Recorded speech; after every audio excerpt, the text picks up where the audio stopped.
नमस्कार साथियों, पथिक एकेडमी यूट्यूब चैनल पर आप सभी का हार्दिक स्वागत है। राजस्थान नगरपालिका अधिनियम 2009 की क्लासेस चल रही थीं। आज हमारी 4th क्लास है।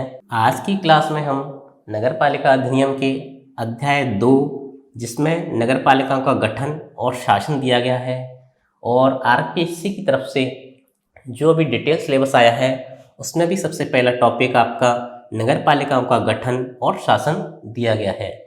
तो इस अध्याय में धारा 3 से लेकर धारा 50 में नगरपालिकाओं के गठन और शासन संचालन के बारे में बताया गया है। सबसे पहले हम धारा 3 की चर्चा करेंगे। धारा 3 में नगरपालिकाओं का परिसीमन का वर्णन किया गया है। परिसीमन क्या होता है ये हम देख लेते हैं। तो परिसीमन से अर्थ यह है कि निर्वाचन क्षेत्रों की सीमा तय करना। निर्वाचन क्षेत्रों की सीमा तय करने से तात्पर्य यह है कि अगर कोई क्षेत्र या राज्य दिया गया है और वहाँ कोई चुनाव कराने हैं तो उनकी सीटों का बंटवारा कैसे किया जाएगा। जैसे उदाहरण के तौर पे हम देखें तो हम राजस्थान राज्य को लेते हैं। राजस्थान राज्य को 200 विधानसभा सीटों में बांटा गया है, अर्थात यहाँ विधानसभा चुनावों में 200 सीटों पर मतदान होता है। राजस्थान राज्य में नगरीय निकायों की संख्या 213 है, जिनमें 169 नगर पालिकाएँ, 34 नगर परिषद और 10 नगर निगम हैं। इन सभी में भी सीटों का बंटवारा परिसीमन के तहत किया जाता है। नेक्स्ट हम देखेंगे कि धारा 3 में राज्य सरकार राजपत्र में प्रकाशित अधिसूचना द्वारा किसी स्थानीय क्षेत्र को नगरपालिका क्षेत्र में शामिल कर सकती है। किसी भी क्षेत्र में जो नगरपालिका क्षेत्र के आसपास हो तो उस क्षेत्र को अगर राज्य सरकार चाहे तो नगरपालिका क्षेत्र के अंदर शामिल कर सकती है, या फिर किसी संपूर्ण पूरे क्षेत्र को नई नगरपालिका घोषित कर सकती है। अगला पॉइंट है, किसी क्षेत्र को नगरपालिका से बाहर भी कर सकती है। अगर राज्य सरकार चाहे तो नगरपालिका के अंतर्गत आने वाले किसी क्षेत्र को नगरपालिका से बाहर भी किया जा सकता है, और धारा 3 के अंतर्गत ही नगरपालिका की सीमाओं में परिवर्तन राज्य सरकार द्वारा किया जा सकता है। नेक्स्ट हम देखेंगे धारा 4। धारा 4 में दिया गया है, राज्य सरकार अधिसूचना द्वारा और लेखबद्ध कारणों से किसी नगरपालिका बोर्ड को अधिनियम के ऐसे उपबंधों के प्रवर्तन से छूट दे सकती है जो उसके लिए अनुपयुक्त हो। इसका अर्थ यह है कि राजस्थान नगरपालिका अधिनियम में प्रत्येक नगरपालिका के लिए कुछ आवश्यक शर्तें होती हैं जिन्हें पूरा करना नगरपालिकाओं के लिए अनिवार्य होता है। लेकिन अगर किसी नई नगरपालिका की स्थापना हुई है या किसी अन्य कारण से राज्य सरकार चाहे तो अधिसूचना जारी करके उस नई नगरपालिका को या फिर किसी अन्य नगरपालिका को अधिनियम में दिए गए जो नियम हैं, उपबंध हैं, उनके प्रवर्तन से छूट दे सकती है। उम्मीद करता हूँ ये आपको पॉइंट समझ में आ गया होगा। नेक्स्ट हम देखेंगे धारा 5। धारा 5 में नगरपालिका की स्थापना और निगमन के बारे में दिया गया है, जिसका पहला पॉइंट है कि प्रत्येक संक्रमणशील क्षेत्र में नगरपालिका की स्थापना की जाए। लघुत्तर क्षेत्रों में नगर परिषद की और बृहत्तर नगरीय क्षेत्रों में नगर निगम की स्थापना की जाए। संक्रमणशील क्षेत्र से तात्पर्य क्या होगा, इसको आप कमेंट बॉक्स में दे सकते हैं। ये हमने कल की क्लास में पढ़ा था। आप बता सकते हैं कि भारतीय संविधान के किस अनुच्छेद में इसका उल्लेख किया गया है। आगे हम देखेंगे धारा 5 में संक्रमणशील क्षेत्र, जिसको नगरपालिका बोर्ड बना दिया गया हो और वह नगरपालिका बोर्ड के नाम से निगमित निकाय होगा। निगमित निकाय का आशय क्या है वह हम जान लेते हैं। तो निगमित निकाय का आशय यह है कि जब उस संक्रमणशील क्षेत्र को नगरपालिका बोर्ड बना दिया जाएगा तो उसका एक नामकरण हो जाएगा और उसको एक पहचान मिल जाएगी जो कानूनी रूप से मान्य होगी। आगे उसका क्या असर होगा, कानूनी रूप से मान्यता प्राप्त होने पर क्या क्या असर होगा, वह हम अगले पॉइंट में देखेंगे। उसका शाश्वत उत्तराधिकार होगा, उसकी मोहर होगी और निगमित नाम से वह वाद चला सकेगा और उस पर वाद चलाया जा सकेगा। इसको यदि हम सरल उदाहरण से समझें तो यह उसी प्रकार है जैसे किसी व्यक्ति को यदि हम कोई नाम दे दें, अगर यदि किसी व्यक्ति को कोई नाम नहीं है तो उसको बुलाना, उससे कम्युनिकेशन स्थापित करना, उसके लिए कानूनी प्रक्रियाएं करना बहुत कठिन हो जाएगा। लेकिन जब हम किसी व्यक्ति को नाम दे देते हैं तो उसकी पहचान उसके नाम से होती है और कानूनी सभी कार्यों में उसके नाम का उल्लेख किया जाएगा। तो यह उसी प्रकार है कि नगर पालिका बोर्ड को निगमित निकाय हो जाएगा वो, और उसका उत्तराधिकार होगा। उत्तराधिकार को आप इस प्रकार समझ सकते हो, जैसे हमारे क्षेत्र में यदि नगर पालिका, नगर निगम या नगर परिषद है तो उसकी खुद की संपत्तियां होती हैं, तो वह संपत्ति हम देखते हैं कि यह संपत्ति नगर पालिका के अधीन है या इस संपत्ति पर नगर पालिका का कब्जा है। तो यह वही पॉइंट है कि निगमित निकाय बनने पर उसका शाश्वत उत्तराधिकार होगा, उसकी खुद की मोहर भी होगी। जैसे किसी व्यक्ति के हस्ताक्षर होते हैं, सेम उसी प्रकार से नगर पालिका की मोहर होगी। अगला पॉइंट हम देखें तो निगमित नाम से वह वाद चला सकेगा, अर्थात कोर्ट में वह केस कर सकता है और उस पर केस चलाया जा सकता है। इसका भी हम उदाहरण देखते हैं कि हम अपने स्थानीय स्तर पर हम देखते हैं कि कई बार किसी व्यक्ति का जगह और नगर पालिका की जगह दोनों को लेकर आपस में असमंजस होती है, तो वह कोर्ट में केस चलता है। तो वह केस इस प्रकार चलता है कि व्यक्ति का बनाम नगर पालिका, इस नाम से वो केस चलता है। तो यह वही पॉइंट दिया गया है। आगे हम देखेंगे किसी नगरीय क्षेत्र के सांस्कृतिक, ऐतिहासिक और पर्यटन और इसी प्रकार का कोई अन्य महत्व है तो उसको ध्यान में रखते हुए राज्य सरकार अधिसूचना जारी करके उस क्षेत्र को नगर पालिका से बाहर कर सकती है या फिर उसके लिए अलग विकास प्राधिकरण बना सकती है। अगला पॉइंट यह है कि अगर राज्य सरकार चाहे तो उसको नगर पालिका क्षेत्र से बाहर किए बिना भी उसके लिए अलग विकास प्राधिकरण बना सकती है और उसके लिए अलग नियम की व्यवस्था कर सकती है। नेक्स्ट धारा हम देखेंगे धारा 6। धारा 6 के अंतर्गत नगर पालिका संरचना की चर्चा की गई है। धारा 6 में कई सारी चीज़ों का उल्लेख किया गया है जिन्हें हम बारी बारी से चर्चा करेंगे। पहला पॉइंट है नगर पालिका के निर्वाचन क्षेत्र अर्थात वार्ड प्रत्यक्ष निर्वाचन द्वारा चुने गए व्यक्तियों द्वारा भरे जाएंगे। अर्थात नगर पालिका के जो निर्वाचन क्षेत्र हैं जिन्हें हमने वार्डों में बांटा था, उनको प्रत्यक्ष निर्वाचन अर्थात जनता सीधे अपने प्रतिनिधि को चुनेगी और ऐसे चुने हुए व्यक्तियों द्वारा जो वार्ड के सभी पद हैं वो भरे जाएंगे। नेक्स्ट पॉइंट है, यह इंपॉर्टेंट पॉइंट है, इसको आप याद रखिएगा कि ऐसे स्थान अर्थात ये वार्डों की संख्या 13 से कम नहीं होनी चाहिए, यानी कि किसी भी नगर पालिका में वार्डों की संख्या 13 से कम नहीं होनी चाहिए। इस चीज़ को आप याद रखिएगा। नेक्स्ट पॉइंट है नगर पालिका, नगर परिषद और नगर निगम में प्रतिनिधित्व, यानी कि नगर पालिका, नगर परिषद और नगर निगम में किस किस का प्रतिनिधित्व होगा। तो प्रतिनिधित्व की श्रृंखला जो चलेगी उसमें सबसे पहला अपना आता है कि जिस विधानसभा क्षेत्र में नगर पालिका, नगर परिषद और नगर निगम का पूर्णतः या अंशतः भाग समाविष्ट हो, उस विधानसभा क्षेत्र का सदस्य नगर पालिका का या नगर परिषद या नगर निगम जो भी उस क्षेत्र में है उसका प्रतिनिधित्व होगा और उसे बैठक में वोट डालने का अधिकार भी होगा। इसका अर्थ यह है कि मान लीजिए किसी विधानसभा क्षेत्र के अंतर्गत कोई नगर पालिका या नगर निगम या नगर परिषद आती है, तो उस नगर पालिका, नगर परिषद और नगर निगम में उस विधानसभा क्षेत्र के जो विधायक हैं, एमएलए हैं, उनका प्रतिनिधित्व भी होगा और उनको नगर पालिका, नगर निगम या नगर निगम की कोई भी बैठक होती है उसमें अपना वोट डालने का अधिकार भी होगा। आगे हम देखते हैं कि नगर पालिकाओं में और किस किस का प्रतिनिधित्व होगा।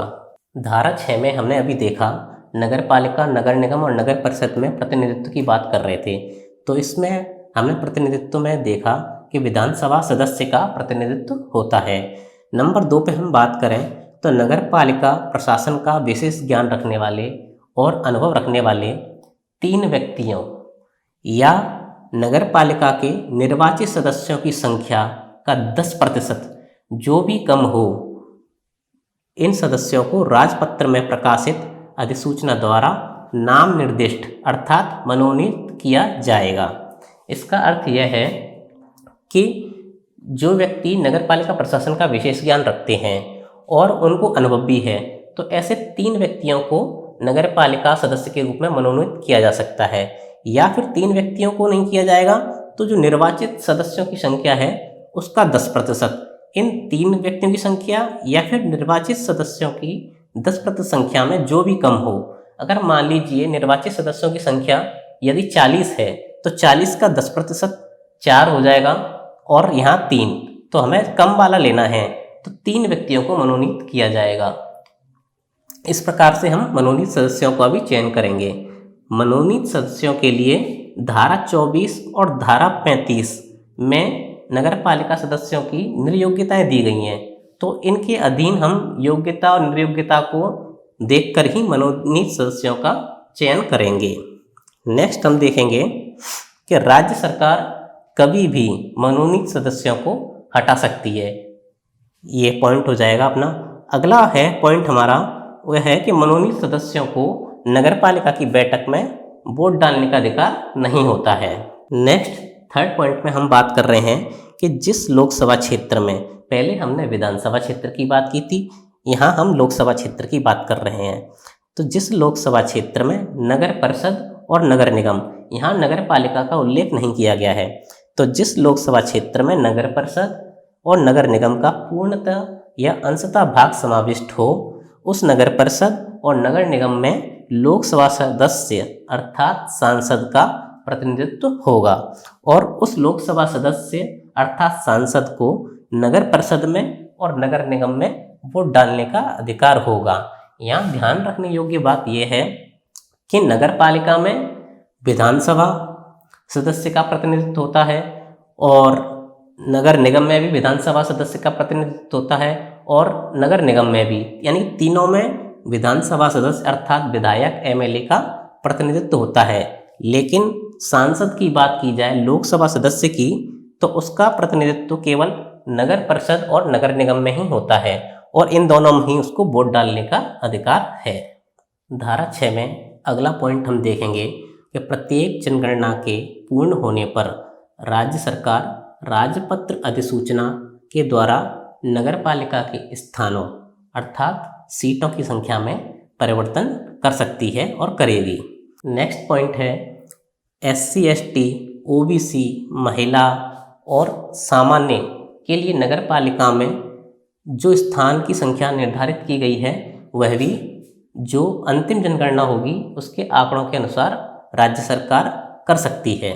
तो यही है इस पॉइंट में कि जनगणना के अनुसार हर बार आंकड़े चेंज होंगे और हर बार सीटों की संख्या में भी परिवर्तन आएगा।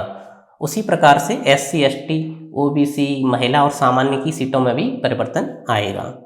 नेक्स्ट पॉइंट है, यह इंपॉर्टेंट पॉइंट है, उसको आप ध्यान रखिएगा कि SC ST की आरक्षित सीटों का अनुपात SC ST की जनसंख्या का कुल जनसंख्या से जो अनुपात होगा उसी अनुपात में उनकी सीटें होंगी।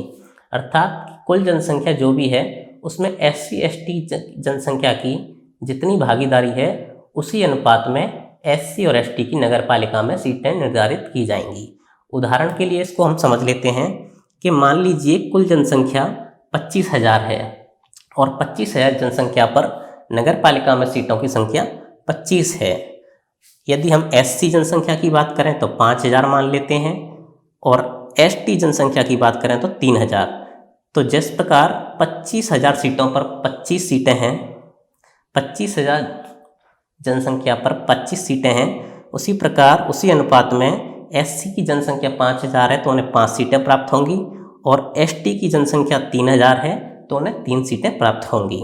अगला पॉइंट इंपॉर्टेंट आता है, यह थोड़ा कंफ्यूजिंग पॉइंट है, इसे थोड़ा अच्छे से समझिएगा कि OBC की आरक्षित सीटें, यहाँ हम OBC के लिए जो आरक्षित की गई सीटें हैं उनकी बात कर रहे हैं। तो OBC की जो आरक्षित सीटें हैं वह SC ST की सम्मिलित जनसंख्या का प्रतिशत उस नगरपालिका की कुल जनसंख्या के प्रतिशत 50% से जो कम होगा वह OBC की सीट निर्धारित करेगा। इसको एक उदाहरण से समझेंगे जिससे यह समझना हमारे लिए आसान हो जाए।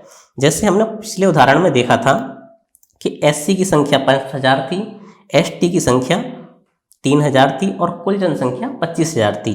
इसी उदाहरण को हम नीचे लेते हैं कि एससी और एसटी की सम्मिलित संख्या 5000 प्लस 3000 8000 हो जाएगी, जो कुल जनसंख्या का अगर यदि देखा जाए तो 32% होगा, क्योंकि कुल जनसंख्या हमारी 25000 है और 8000 उसका 32% हो जाएगा। और कुल जनसंख्या का 50% बात करें तो 12500, ये हमारा 50% हो जाएगा। और ये परिभाषा ये कहती है कि कुल जनसंख्या के 50% में से हमें एससी और एसटी की सम्मिलित जो जनसंख्या है उसके प्रतिशत को घटाना है, तो जितना प्रतिशत निकल के आएगा वह हमारी ओबीसी की सीटों का निर्धारण करेगा। तो 50% सीटें हमने कुल जनसंख्या की ले ली और एससी एसटी की सम्मिलित जनसंख्या है वो 32% है। अगर 50% माइनस 32% करेंगे तो 18% आ जाएगा। यह सीटें हमारी ओबीसी की होंगी। नेक्स्ट स्लाइड में हम देखेंगे कि अगर 25000 जनसंख्या है और कुल सीटें 25 हैं और 18% सीटें हमें ओबीसी को देनी है, तो ओबीसी के हिस्से में कितनी सीटें आएंगी। एक बार पुनः हम ओबीसी की सीटों को उदाहरण से समझ लेते हैं। हमने बात की थी अभी कि कुल जनसंख्या हमारी 25000 है, जिस पर हमें 25 सीटें मिली हुई हैं। और ओबीसी की सीटों का जो हम अभी परिभाषा देखी थी उसमें था कि कुल जनसंख्या का 50% और एसटी एससी जनसंख्या का जो प्रतिशत होगा, तो एससी की संख्या हमारी 5000 थी, एसटी की 3000 थी, कुल संख्या एससी एसटी की 8000 हो गई। अगर 8000 जनसंख्या 25000 में से हम देखें तो यह 32% जनसंख्या हो जाएगी। अर्थात कुल जनसंख्या में एससी और एसटी दोनों की सम्मिलित रूप से संख्या 32% है। ओबीसी की सीट का देखें तो परिभाषा के अनुसार कुल जनसंख्या के 50% में से एससी एसटी की जनसंख्या का प्रतिशत घटाने पर जो प्रतिशत आएगा वह ओबीसी की सीटों का निर्धारण करेगा। तो कुल जनसंख्या का 50% और एससी एसटी की जनसंख्या 32% घटाने पर हमें प्राप्त होता है 18%, तो ओबीसी की सीट आएंगी 18%। हमारे पास कुल सीटों की संख्या है 25 का यदि 18% निकाला जाए तो 4.5 सीट हमारा आंसर आएगा। अब नोट डाल के हम ये चीज़ें लिख लेते हैं कि यदि सीटों की संख्या भिन्न रूप में प्राप्त होती है, तो यदि वह आधे या आधे से अधिक हो तो अगला पूर्णांक सीटों की संख्या होगी। जैसे यहाँ पे हमें 4.5 प्राप्त हो रहा है तो यहाँ सीटों की संख्या 5 मानी जाएगी। यदि यह 4.5 से कम होता तो सीटों की संख्या 4 मान ली जाती। तो वही बात आगे लिखी हुई है कि आधे से कम होने पर वही पूर्णांक सीटों की संख्या होगी। यानी कि यदि 4.5 से यह संख्या कम होती तो सीटों की संख्या हमारी 4 होती, और इस केस में सीटों की संख्या 4.5 आ रही है तो सीटों की संख्या 5 सीट मानी जाएंगी। धारा 6 में कुछ अंतिम पॉइंट शेष हैं। वह यह है कि नोट डाल के हम ये लिख लेंगे कि ओबीसी के लिए आरक्षित सीटों का प्रतिशत 21 से अधिक नहीं होगा। अभी जैसे हमने पिछले उदाहरण में समझा था कि हम 18% सीटें ओबीसी को दे रहे हैं, लेकिन यह नोट डाल के लिखना कि 21% से अधिक सीटें ओबीसी को प्राप्त नहीं होंगी। अगला नोट यह है कि यदि एससी एसटी की जनसंख्या 70% से कम है तो वहाँ कम से कम 1 सीट ओबीसी के लिए रहेगी। यह नोट अधिनियम में सीधा सीधा लिखा गया है, तो आप इसे भी याद रखिएगा।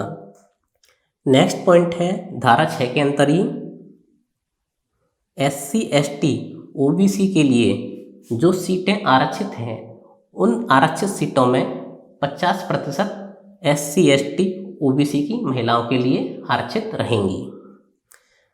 और नेक्स्ट और लास्ट पॉइंट है धारा 6 का कि आरक्षण यानी कि नगर पालिका की सीटों के लिए हम जो आरक्षण दे रहे हैं वह कब तक प्रभावी रहेगा।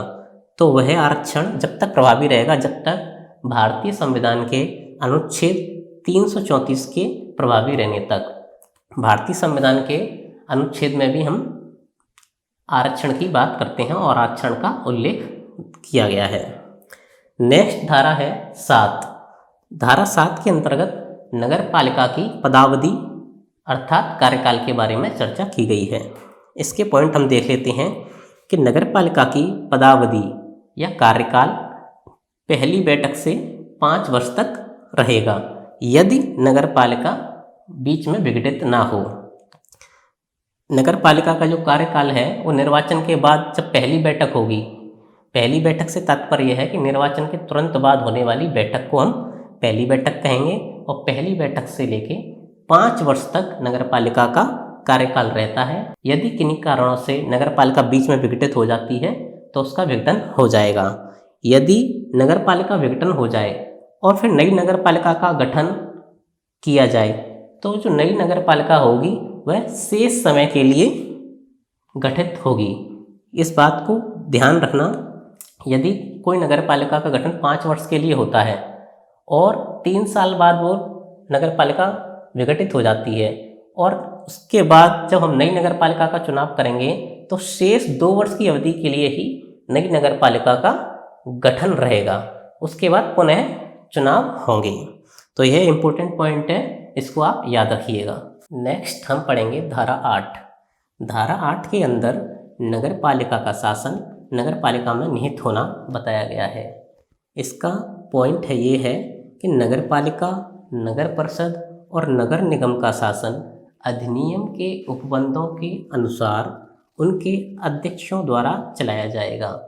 और अध्यक्ष पद की चर्चा हम पिछली क्लासेस में कर चुके हैं। हम चर्चा कर चुके हैं कि नगरपालिका के अध्यक्ष को अध्यक्ष, नगर परिषद के अध्यक्ष को सभापति और नगर निगम के अध्यक्ष को महापौर कहा जाएगा। और इनका शासन अधिनियम में जो नियम दिए गए हैं उनके अनुसार इनके जो अध्यक्ष हैं उन्हीं के द्वारा चलाया जाएगा। नेक्स्ट धारा है धारा 9।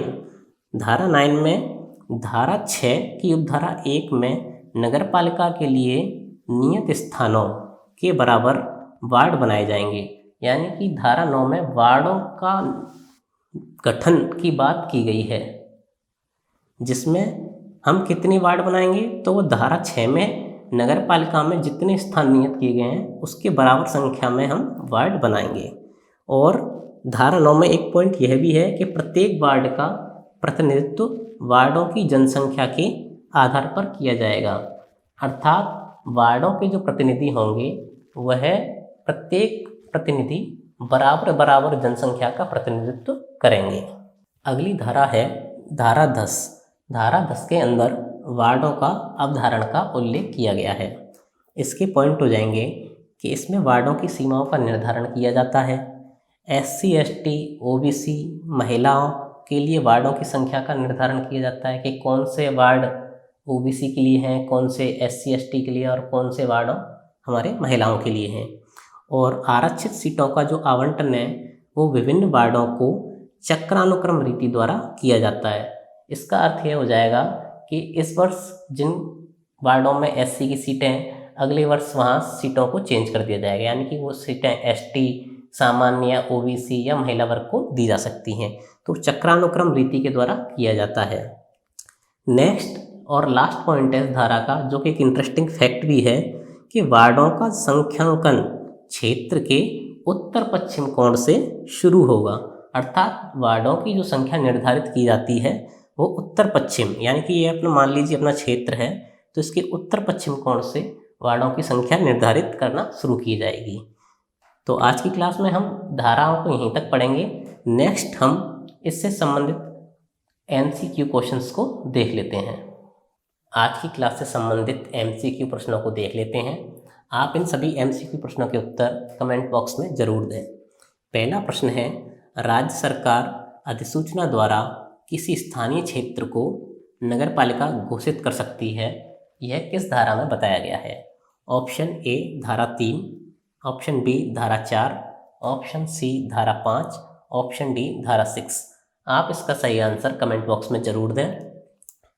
इसका सही आंसर हो जाएगा धारा 3। हमने पढ़ा था कि धारा 3 में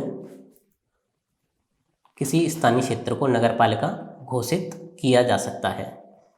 अगला प्रश्न है, नगरपालिका की स्थापना किस धारा के तहत की जाती है? इसके ऑप्शन हो जाएंगे धारा 7, धारा 5, धारा 6 और धारा 8। इसका सही जवाब हो जाएगा धारा 5। धारा 5 में नगर पालिका की स्थापना का उल्लेख किया गया है। अगला प्रश्न है, नगर पालिका में आधे स्थान आरक्षित हैं।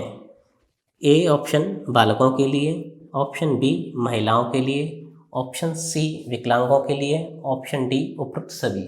इसका सही जवाब आप कमेंट बॉक्स में ज़रूर दें।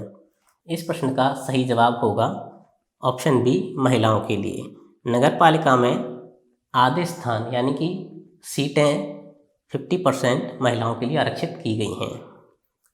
अगला प्रश्न है, नगर पालिका में वार्डों की न्यूनतम संख्या।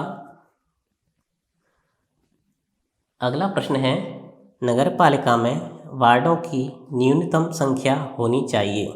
Option A 15, option B 13, option C 14, option D 17। इसका सही जवाब हो जाएगा ऑप्शन बी 13 सीट। नगर पालिकाओं में वार्डों की न्यूनतम संख्या 13 होनी चाहिए। अगर आपको आज का वीडियो पसंद आया हो तो इस वीडियो को लाइक ज़रूर करें। इसी तरह की वीडियो प्राप्त करने के लिए पथिक अकेडमी यूट्यूब चैनल को सब्सक्राइब करें। वीडियो देखने के लिए आपका बहुत बहुत धन्यवाद।